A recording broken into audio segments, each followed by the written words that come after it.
Jorah Kale woke to 300 hooves and torch smoke. 300 warriors ringed his homestead, torches lit, their war chief's voice splitting the dawn. They demanded the starving orc he had fed the night before, an outcast who broke a sacred oath. The law of the peaks required his death. Jorah stood on his porch, rifle in hand, with a decision heavier than any herd. Hand over the stranger he'd shown mercy, or let the flames take everything. Jorah Kale had run cattle in the Shadow Flats for 12 years. Alone most months, no neighbors, no backup. The orc he fed was clanless, a shamed outcast hunted under the Peak Code, a law that left no room for mercy. The war chief gave him until midday to hand the stranger over, or the ranch would burn. Jorah had no army, no allies, and no obligation to a creature he'd met 6 hours earlier. The smart move was to open the fence, step aside, and survive. But Jorah Kale wasn't thinking about the smart move. He was thinking about a bowl of stew and the broken look in a stranger's eyes, and that changed everything. The night before the torches, Jorah saw the orc before the orc saw him. It was dusk, the sky bruised purple over the Shadow Flats. Jorah was mending a fence line near the eastern pasture when the figure appeared at the edge of the tree line, too large to be a man, too broken to be a threat. The orc stumbled, pitched forward, and collapsed against the outermost fence post with a sound like a rock slide in slow motion. Jorah raised his rifle out of instinct, then lowered it. The orc wasn't charging. It was dying. He was dying. Jorah had seen dying things before. Calves caught in floods, a horse with a shattered leg, men in the border skirmishes he never talked about. This was the same. The orc's left arm was wrapped in a blood-crusted rag. His skin, mottled gray-green, had gone pale at the edges. His breathing came in wet, shallow pulls. Jorah approached with the rifle at his side and saw the orc's eyes, gold, clouded with fever, and carrying the particular emptiness of a creature that had already accepted its own death. He didn't ask questions. Jorah Kale was not a man who needed the full story to offer water. He dragged the orc, 600 pounds of bone and failing muscle, into the hay barn, propped him against a bale, and brought him a bowl of stew from the pot that had been simmering all afternoon. He broke half a loaf of bread, set it on a clean cloth, and placed the meal beside the stranger. The orc stared at the food, then at Jorah, then at the food again. He ate in silence. Not the silence of pride, but the silence of disbelief. A creature who had expected a blade and received bread. Jorah left him a blanket and went back to the house. He didn't lock the barn. He didn't sleep with the rifle beside the bed. He should have. At dawn, the sound of hooves pulled him from sleep. Not cattle hooves, war horses, heavy shod moving in formation. Jorah threw on his coat and grabbed the rifle. When he stepped onto the porch, the rising sun illuminated a sight that froze the breath in his chest. 300 warriors ringed his homestead in a perfect, silent circle. The Shadow Flats Ranch was not a fortress. It was a wooden house, a leaning barn, and a fence that had been losing its argument with the weather for a decade. 300 spears caught the orange light, their tips dark and hungry. Torches guttered in the hands of the front line, already lit, already dripping pitch onto the dry grass. These were not scouts. This was an execution party. The war chief rode forward on a massive black orc steed, its tusks capped in iron. He was older than the others, his gray hide cross-hatched with scars so dense they looked like a map of old wars. His voice, when he spoke, did not travel across the distance. It occupied it. "Human," he called, "you shelter a clanless one, an oath-breaker. The Peak Code demands his death. Deliver him by midday, or this land becomes ash." Jorah's hands were steady on the rifle. He'd learned steadiness years ago, in places he didn't visit, in conversation. He looked at the 300 warriors, looked at the torches, looked at the sun just beginning to climb. Midday was hours away. Hours to make a decision that shouldn't require more than a second. Give them the stranger, protect the ranch. The math was simple, but Jorah had never been good at simple math when it involved a bowl of stew. He went back inside the house not to hide, but to think. The war chief's words hung in the air. Clanless, oath-breaker, the Peak Code. Jorah knew the code. Everyone in the border territories knew it.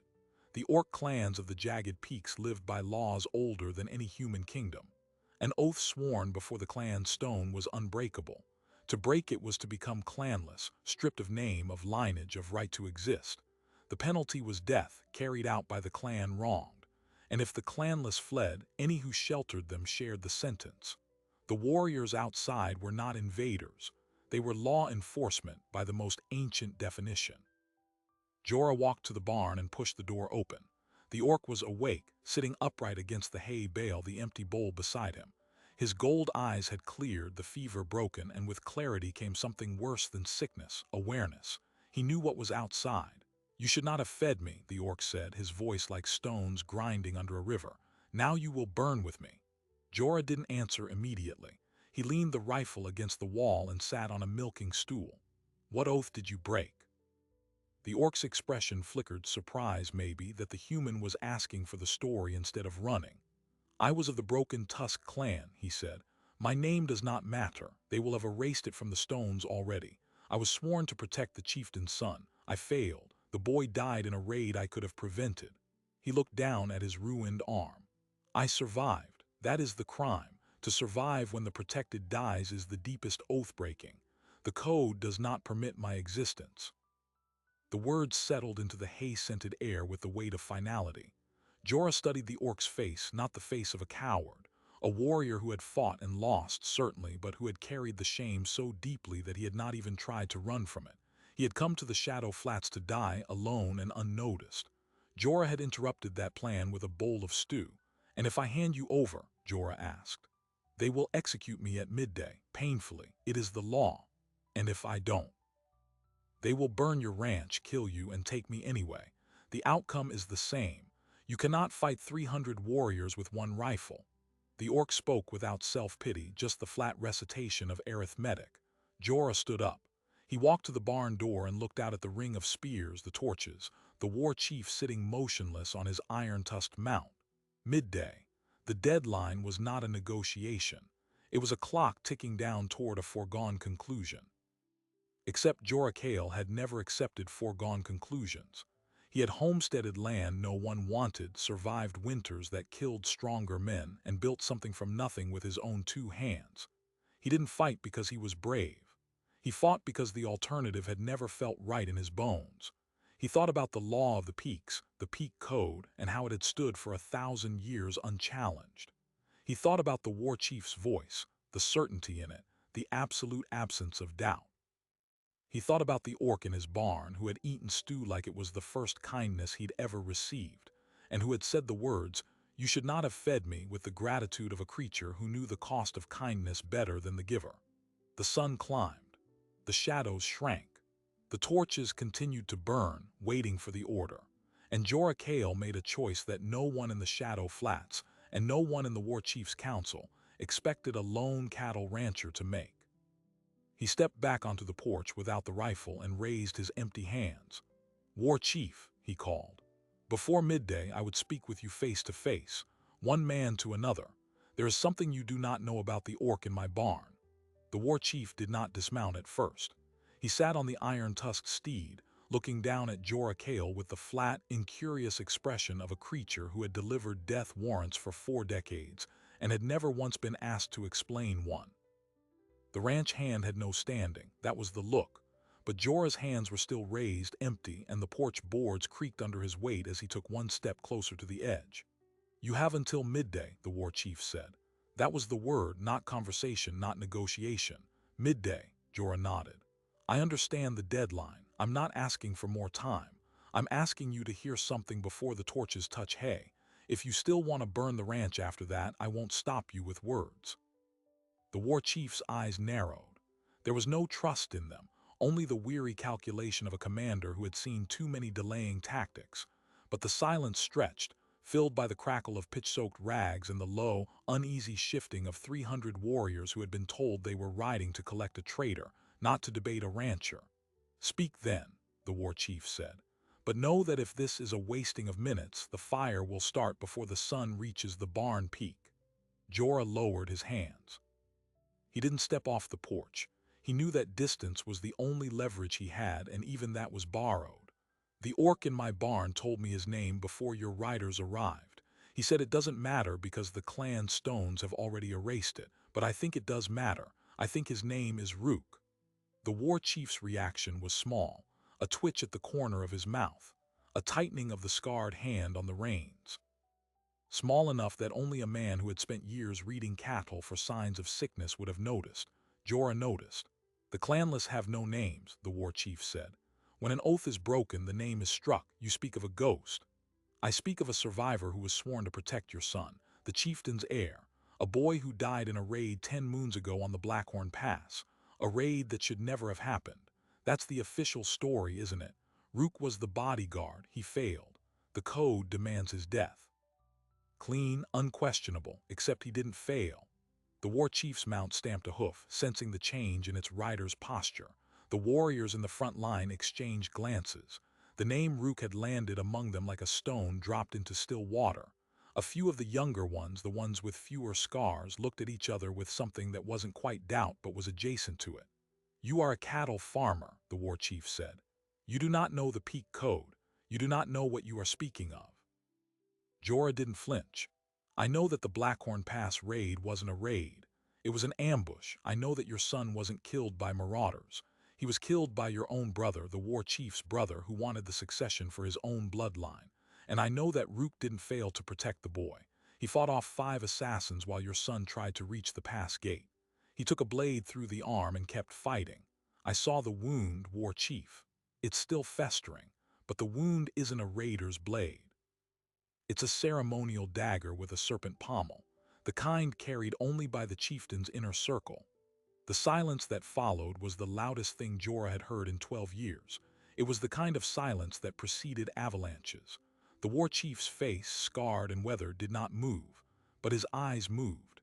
They darted just once to the warrior on his right, a hulking figure with a serpent-hilted dagger visible at his belt. The warrior's name was Bragath.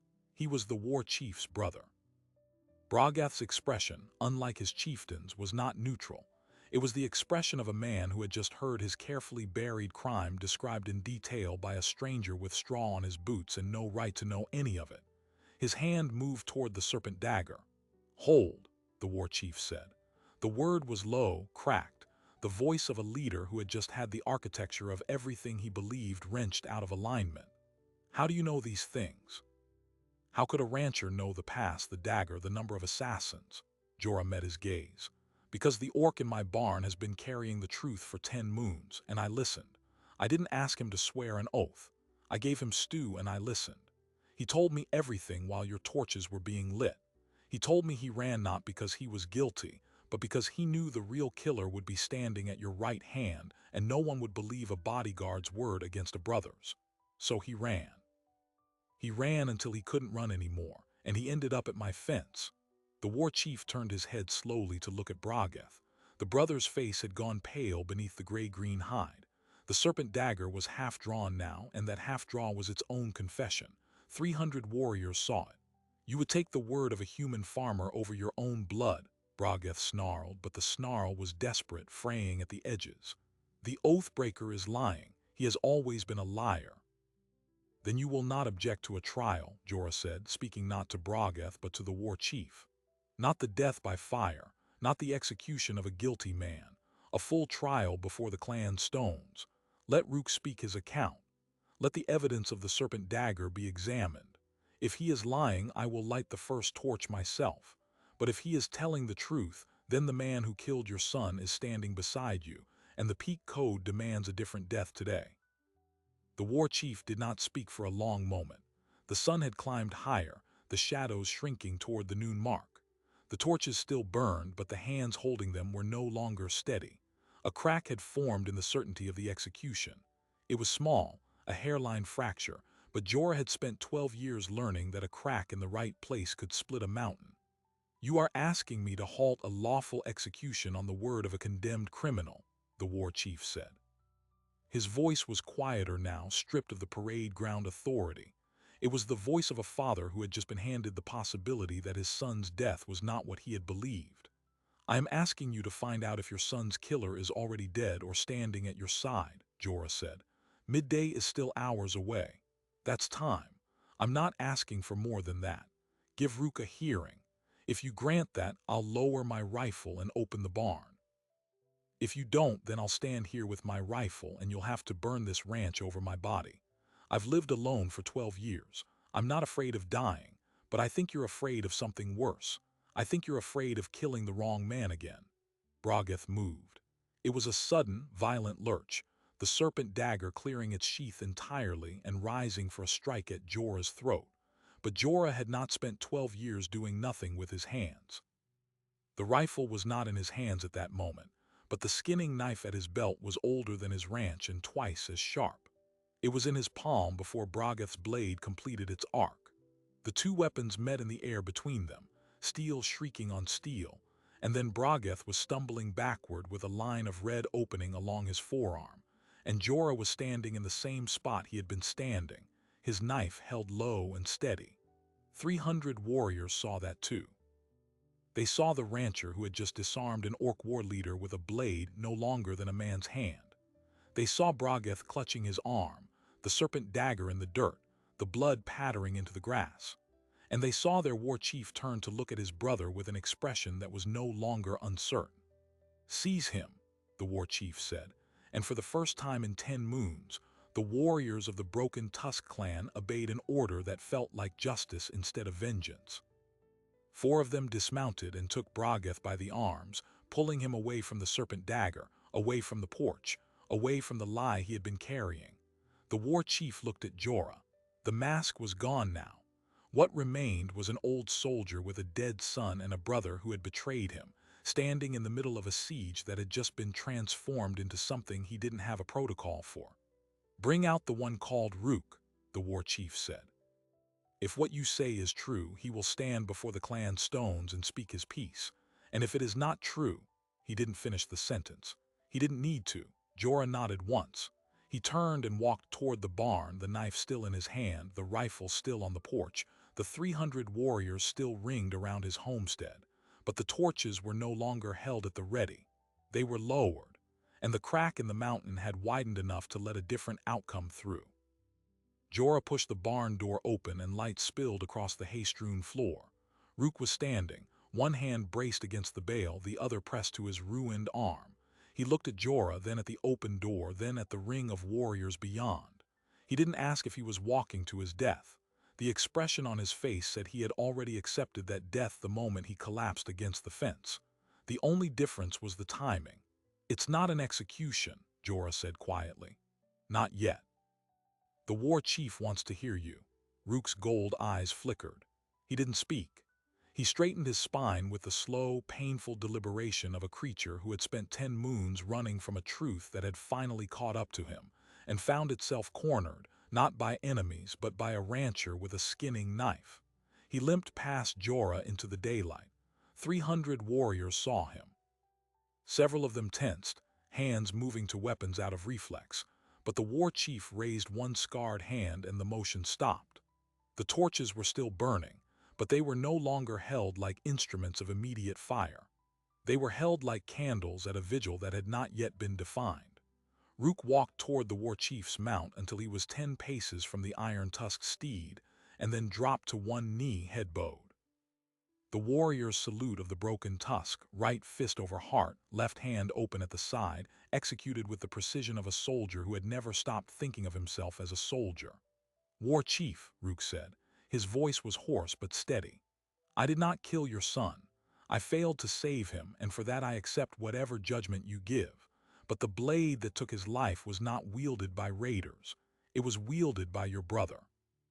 Brogeth, still held by the 4 warriors who had seized him, spat on the ground. "You have no clan, no name. Your words are wind." "His name is Rook," the war chief said, still looking at the kneeling figure. "And he wears the salute of the Broken Tusk. That means something. Speak your account, Rook. Tell the clan what happened at Blackhorn Pass." Rook lifted his head. He told the story not as a plea for mercy, but as a tactical report.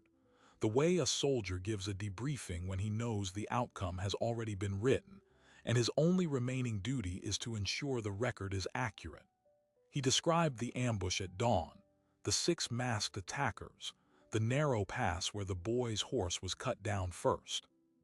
He named the attack patterns he recognized: the overhand slash, the pivot step, the way the lead assassin favored his left knee, details that any warrior of the Broken Tusk would have recognized as belonging to Brogeth's training lineage. He recounted how he'd thrown himself between the boy and the serpent dagger, taking the blade through his own arm, how he'd killed 3 of the attackers with his bare hands before the 4th drove him over the edge of the pass into the ravine, how he'd woken hours later broken and bleeding and climbed back up to find the boy dead. The serpent dagger still there, the pommel damaged, a piece of it missing. He'd taken that piece. Rook reached inside his torn tunic and withdrew a scrap of wrapped cloth. He unfolded it. Inside lay a shard of carved metal, serpent scale pattern, the broken edge still sharp. The war chief dismounted for the first time.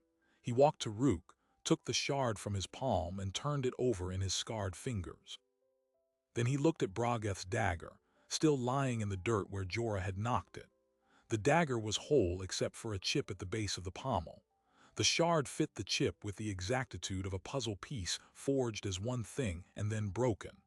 The sound Brogeth made was not a denial. It was the choked, animal noise of a man who had just watched every possible escape route close at once. His warriors, the ones who had been his personal guard, shifted uneasily, glances darting between their bound commander and their war chief. The crack in the mountain widened further. "There's more," Rook said. The war chief turned back to him. "More. Your son did not die because of succession," Rook said. "He died because he discovered a treaty, a secret alliance between Brogeth and the Iron Maw clan. They plan to move against the Broken Tusk during the winter solstice, when the passes freeze and reinforcements cannot travel. The attack on Blackhorn Pass was meant to eliminate both the heir and the bodyguard who had been told to watch for signs of betrayal. I was that bodyguard. The boy had the treaty papers with him the night before. He was going to present them to you." The silence returned, heavier than before. The Iron Maw. Every orc in the circle knew the name. The Iron Maw were the largest clan in the eastern peaks, a warlike people who had been probing the borders of the Broken Tusk's territory for years. A secret alliance with a war chief's brother would have given them the foothold they needed to launch a full invasion, and the solstice was 6 weeks away. Brogeth struggled against his captors. "He's lying. There are no papers. The boy had nothing." Rook looked at Jorah Kale, not at the war chief, at the rancher who had given him stew and half a loaf of bread.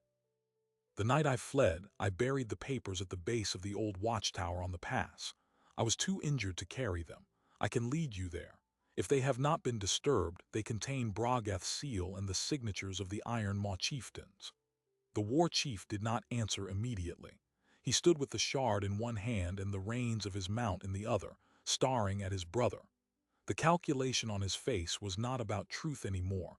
Truth had already arrived like a flood. The calculation was about what the truth would cost: a clan war, a winter of blood, a brother's execution, and the knowledge that his own failure to see the betrayal coming had cost him his son. "Take a patrol to the pass," the war chief ordered one of his captains, a scarred female with twin axes on her back. "Find the papers. Kill anyone who tries to stop you." The captain nodded and signaled to 20 riders. They peeled away from the circle and thundered toward the foothills, dust plumbing behind them. Brogeth's face went slack, not the resignation of a man accepting punishment, but the dawning horror of a man realizing that the evidence of his conspiracy was about to be unearthed and that no amount of denial could outrun physical documents. The war chief turned to Jorah. "You have done more than shelter a fugitive. You have brought light to a rot that would have destroyed my clan. Name your reward." Jorah glanced at the barn, at the rifle on the porch, at the land he'd spent 12 years fighting to keep. "I didn't do it for a reward. I did it because no one should die for accepting a meal." He paused. "But if you're offering, I'd like the 300 torches put out. My grass is dry." The war chief's mouth twitched. It was almost a smile, the weary, reluctant smile of a commander who had not expected to find anything resembling humor on this particular morning. "The torches will be extinguished, and the Broken Tusk will owe you a debt. That debt has weight." Brogeth, still held, suddenly lunged again, this time not at Jorah but at the war chief. His body twisted with the desperate strength of a cornered predator. He broke free of 2 of his guards, snatched a blade from a nearby warrior's belt, and drove it not at the war chief's chest but at Rook. If the witness died, the testimony died, but Rook was not as weak as he looked. The orc who had fought 5 assassins in the past 10 moons ago still had muscle memory beneath the starvation. He pivoted on his good knee, caught Brogeth's wrist, and twisted it backward with a crack that echoed across the yard. Brogeth screamed and dropped the blade. Rook released him and stepped back, breathing hard, his arm bleeding fresh through the rags.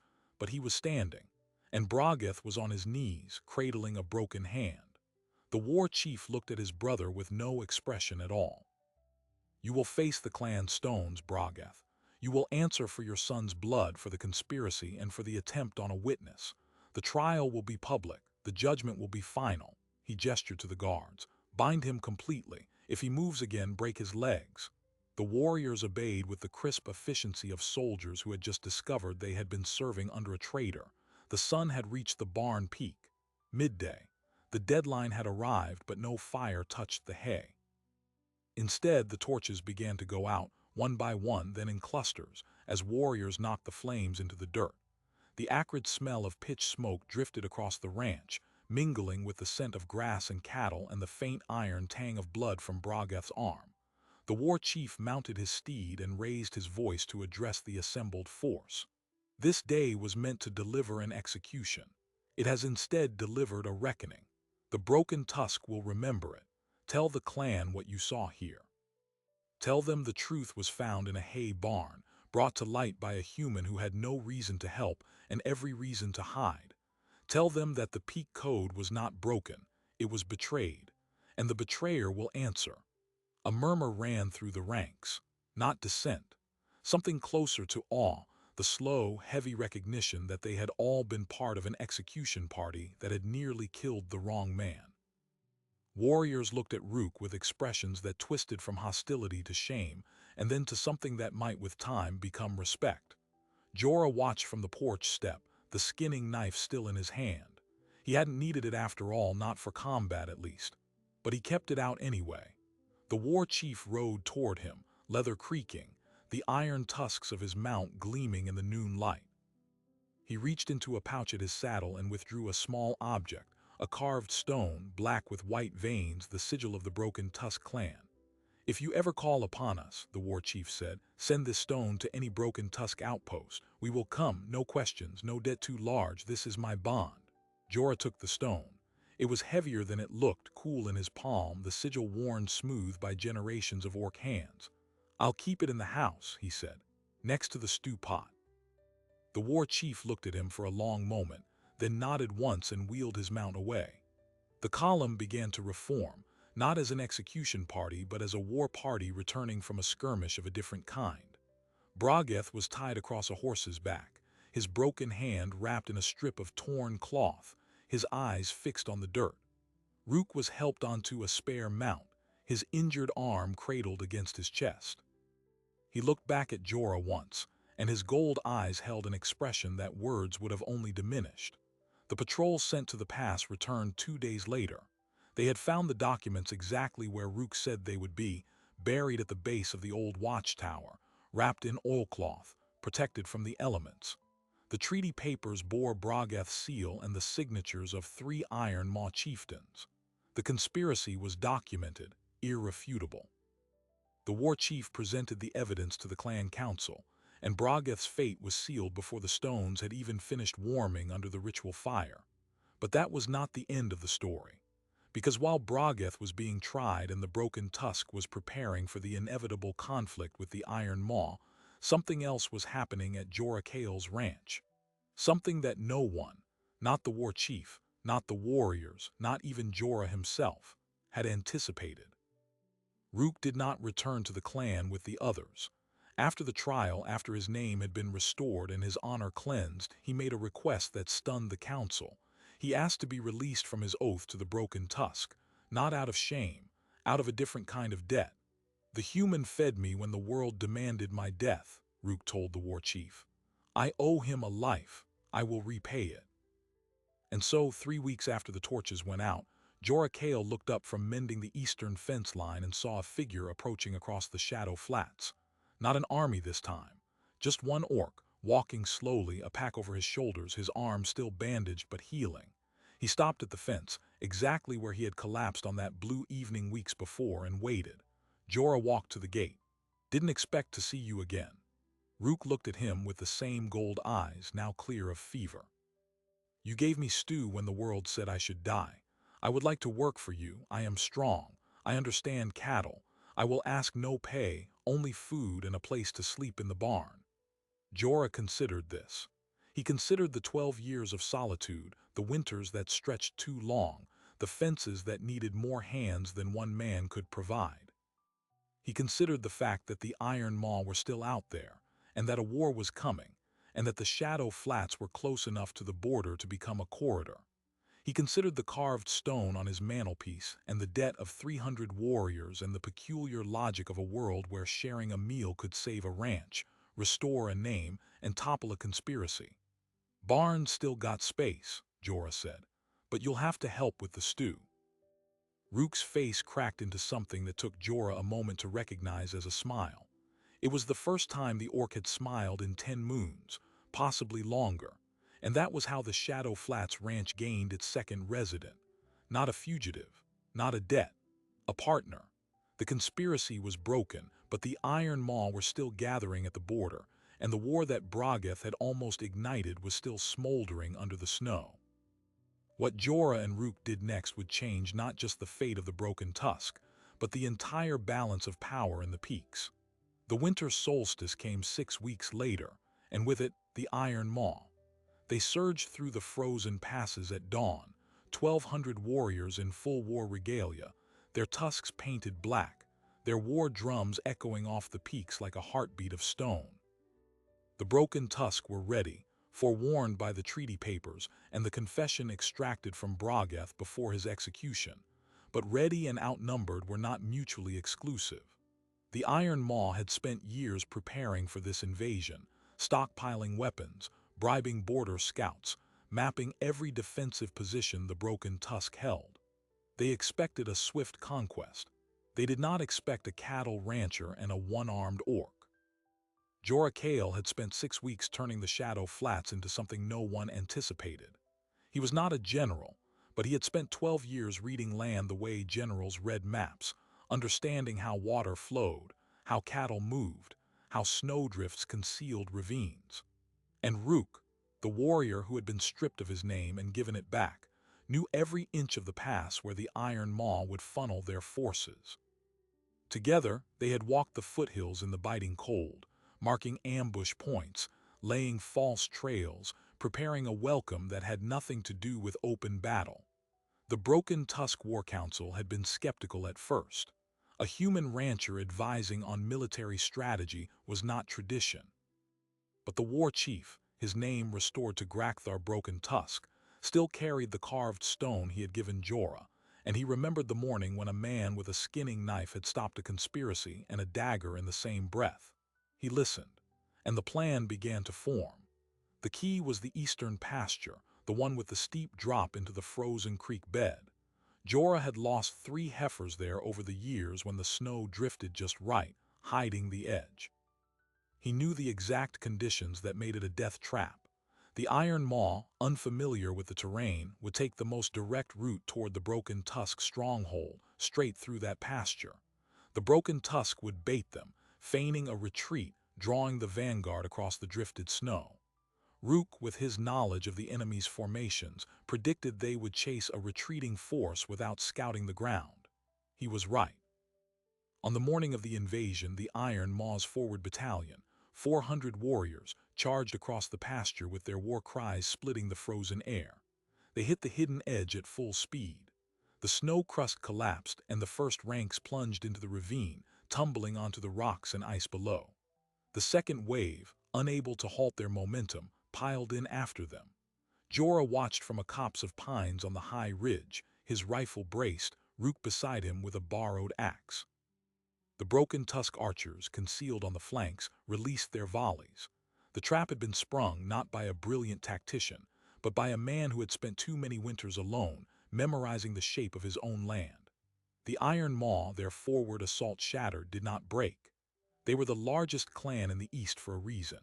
Their commander, a massive female named Urzeth, rallied the survivors and redirected the assault toward the southern slope, where the Broken Tusk's defenses were thinner. Grakthar led the countercharge himself, his black steed carving through the enemy ranks. Rook, despite his still healing arm, waded into the melee with the axe Jorah had sharpened for him, and Jorah, who had not fired a rifle in anger since the border skirmishes he never spoke of, took a position on the ridge and began to pick off the Iron Maw's sergeants. Shot after shot, each one finding its mark, the sound of his rifle a cold, precise counterpoint to the roars and screams below. The battle lasted from dawn until the short winter dusk. By the time the sun dropped behind the peaks, 1,200 Iron Maw warriors had become 600 prisoners and 600 dead. The Broken Tusk had lost fewer than 100, a casualty ratio that would be recited in clan halls for generations. And the victory belonged not to a single hero, but to a series of unlikely decisions. A rancher who had fed a stranger, a warrior who had buried truth in oilcloth, a war chief who had chosen to listen instead of burn, and a plan built from the intimate knowledge of land that no military strategist could have possessed. But the payoff of that single bowl of stew extended far beyond the battlefield. In the weeks that followed, the allied clans of the peaks gathered to confront the Iron Maw's leadership. The chieftains who had signed the secret treaty with Brogeth were exposed, and the evidence of their conspiracy, presented by Grakthar before the full assembly, left no room for denial. The Iron Maw, their reputation shattered and their forces broken, sued for peace. The terms were harsh: territorial concessions, the disbanding of their war council, and a century-long ban on rearmament. The Broken Tusk, once a clan on the brink of starvation and encirclement, emerged as the dominant power in the northern peaks. Jorah Kale did not attend the treaty signing. He was back at the ranch, mending the same eastern fence line he had been mending the evening Rook collapsed against the post. Rook was with him, working the post-hole digger with his good arm, grunting about the frozen ground. They had become, in the 6 weeks since the torches were extinguished, something that neither of them had a word for. Not brothers, not employer and hired hand, but something forged in the space between a bowl of stew and a shared battle. A rider appeared on the horizon. Grakthar, the war chief, alone this time, without his ceremonial armor, without his retinue. He dismounted at the fence and stood for a moment, looking at the two figures, one human, one orc, working side by side in the winter cold. He had come, he said, to deliver the formal debt of the Broken Tusk. You have saved my clan twice, once from a conspiracy, once from an invasion. The stone I gave you was a promise of aid. I'm here to honor it. Jorah straightened, leaning on the fence post. I didn't save your clan, Grakthar. I fed a hungry traveler. The rest was just. What came next? Grakthar nodded slowly. That is why I am here. Any other man would have demanded tribute, land, a seat at the council. You demand nothing. So the clan council has made a demand of its own. We ask that the Shadow Flats be recognized as sovereign territory under the joint protection of the Broken Tusk and all allied clans. No army will cross your fence without your consent. No tax will be levied. No law of the peaks will apply. This is not a reward. It is an acknowledgement that a single act of mercy altered the fate of our people. Rook set down the post-hole digger. He looked at Jorah, then at the war chief. I am not clanless anymore, but my oath is not to the Broken Tusk. It is to this land and this man. This is where I stay. Grakthar smiled, the full, unguarded smile of a warrior who had spent too many years carrying grief and had finally set it down. I expected nothing less. He reached into his saddlebag and produced a bundle wrapped in oiled leather. He handed it to Jorah. This is a gift, not a payment. Jorah unwrapped it. Inside was a blade, single-edged, balanced for close work, forged from the same dark steel the Broken Tusk used for their war chief's weapons. But the pommel was different. It bore a carving, a cattle brand, the mark Jorah used on his herd, intertwined with the Broken Tusk sigil. A symbol that had never existed before, a fusion of two worlds that had collided over a bowl of stew and had chosen, against all odds, to stay collided. The smiths named it the Bond of the Flats, Grakthar said. It will not break. Jorah turned the blade over in his hands. The weight was perfect, the grip shaped for a human palm but with orc proportions in the hilt. It was like the alliance itself, something that shouldn't have worked and yet did.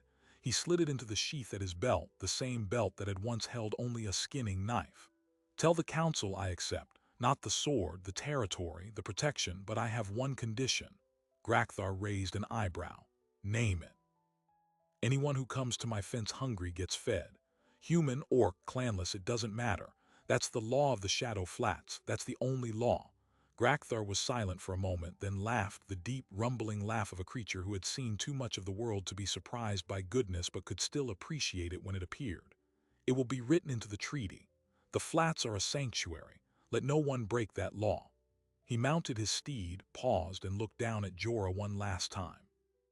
You understand that this means you will never be alone again. Traders, refugees, clan emissaries, they will come.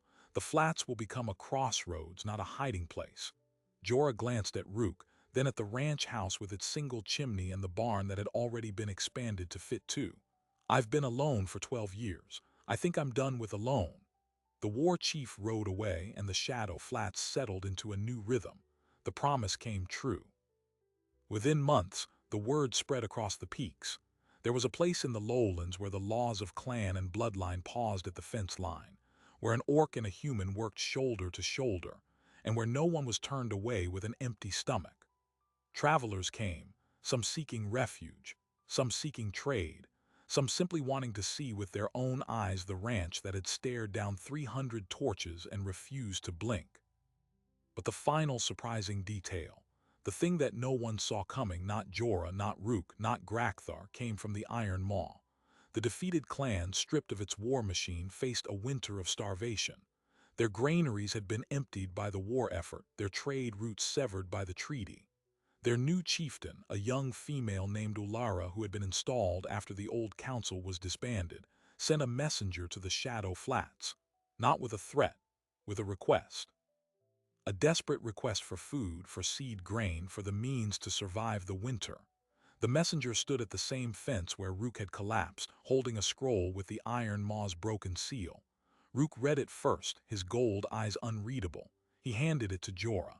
The Broken Tusk Council had refused aid, arguing that the Iron Maw should reap what they had sown. It was the traditional answer, the one the Peak Code demanded. Jorah read the scroll twice. Then he walked to the barn, filled 3 wagons with grain, and loaded his own winter stores onto the back of his cart. You fought them, Rook said, a question in his voice. Their warriors tried to kill us both. I fought their soldiers, Jorah said. This is for their children. He hitched the horse and took the reins. Rook watched him for a long moment, then climbed onto the seat beside him. You are the strangest human I have ever met, he said. You say that like it's a bad thing. It is an observation. They delivered the grain to the Iron Maw's border outpost 3 days later. Ulara met them in person. She was barely out of adolescence, thrust into leadership by the death of her predecessors, and she had expected to be met with demands for tribute or humiliation. Instead, Jorah unloaded the grain, handed her the supply manifest, and said, "Plant early. The frost breaks in the Shadow Flats by mid-spring. I'll send more seed then." Ulara stared at him. You know we tried to destroy the Broken Tusk. We would have killed you. I know what you tried. I also know what it's like to face a winter with empty larders. I've been there. I've buried cattle that froze to death because I couldn't get them hay. Hunger doesn't care about clan politics. Take the grain. That single act, more than any battle or treaty, restructured the peaks. The Iron Maw, who had been enemies for centuries, became something else. Not allies. The wounds were too fresh, but something adjacent. A clan that owed its survival to the same human who had exposed their conspiracy.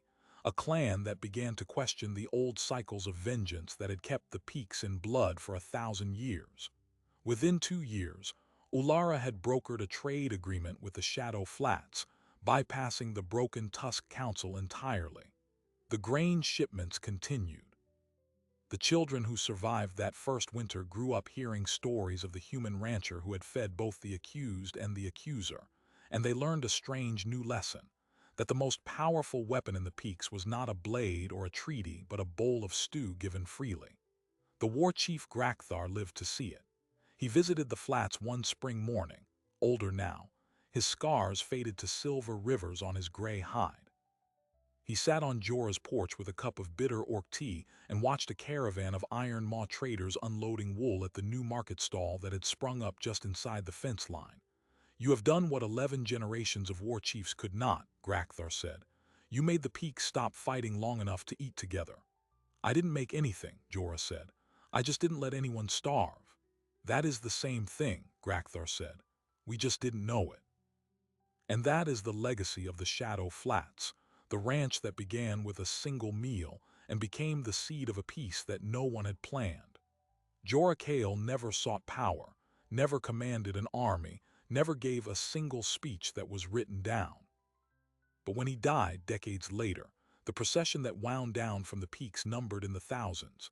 Humans in trail-worn coats, orcs in ceremonial lacquer, iron maw and broken tusk walking side by side, clans that had been enemies since before memory, all come to lay a stone on the grave of the rancher who had refused to hand over the stranger. Jorah Kale never gave a speech that was carved into stone. He never held a title, never commanded an army, never sought to be remembered. He was, by his own reckoning, a man who ran cattle and mended fences and tried not to let anyone leave his property hungry. And yet, when his body was laid in the ground on the same ranch he had homesteaded alone, the peaks emptied themselves to say goodbye. Warriors who had once ringed his land with torches walked side by side with the descendants of those they had come to kill. Iron Maw and Broken Tusk, clans that had spilled each other's blood for centuries, stood on the same grass and bowed their heads, not because Jorah had conquered them, because he had fed them. There is a question buried beneath every story like this one.